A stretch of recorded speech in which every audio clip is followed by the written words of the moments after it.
NASCAR's taking a look at that restart, making sure everyone was in line when they came to the start-finish line. See Brendan Gaughan, the black and yellow car, missed the top of the Esses. Oh, around goes. Big accident.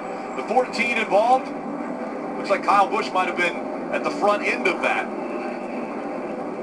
Tommy Dreese in the 14. And this is so fast and so narrow, Rick. This is what happens. It's just no room. You see big damage on the 18 and Kyle Busch. He's going to go behind the wall. He's had enough. His day's done. The 11. Big chase implications in the 11. Now look at this. Darrell Wallace Jr. in the 6. Huge damage to the front end. And he has no choice but to stop if he doesn't have any oil pressure. I can't tell if it's leaking fluid, but you got to be very careful. And you probably can't see. The way the hood's bent up, probably can't see over the hood. He's going to try to find his way back to pit road. And a lot of times we'll see drivers continue to drive. We look at the 90 of Todd Bodine. Also, big contact here. This is a road course, and we think about road courses not being very fast, but this racetrack is exceptionally fast. And going up the S's, you know, there's guardrail on both sides. When the wreck starts, there's nowhere to go, and you're going at a high rate of speed. So we've seen major impacts. One wreck start, and everybody pile into it because there's no escape zone. Well, the other issue with no escape zone is I think they're going to have to red flag the field, Rick, because there's just nowhere for the cars to go up through the S's with the track's virtually blocked. You see, I mean, there's nowhere for the cars to go. Look at just the damage and debris all over the racetrack. Clements trying to get through there in the 51. That's Jeremy Clements. But we are hearing that they are going to stop the field after they get through turn 1. That's up through the S's. And so many times we continue to mention it's a blind turn. These guys cannot see where they're headed, and it gets very narrow up here at this point. Take another look at what happens. Wow, you see the big contact from the 90. You have to believe there was contact from behind or something happened. The angle at which he was heading to the wall.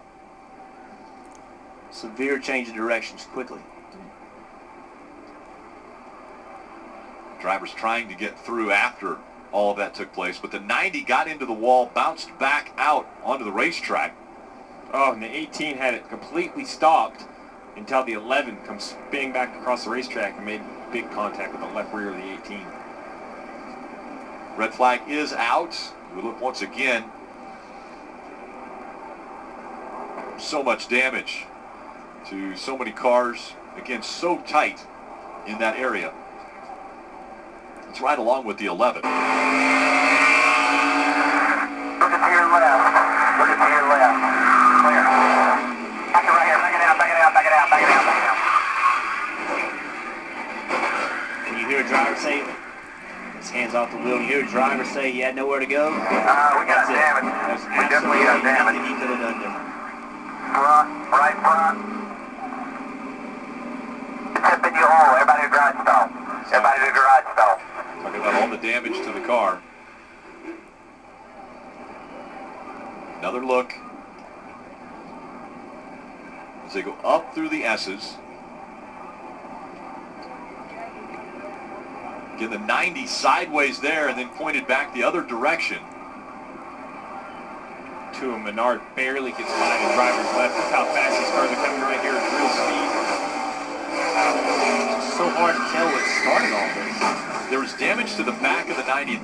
Not sure if that happened prior to him getting right and into the wall or after the fact. You saw him loose getting up the hill, and I don't know when he got loose, he slowed down. The guys behind him ran into the back of him, and that's what turned him right. It's just so hard to tell.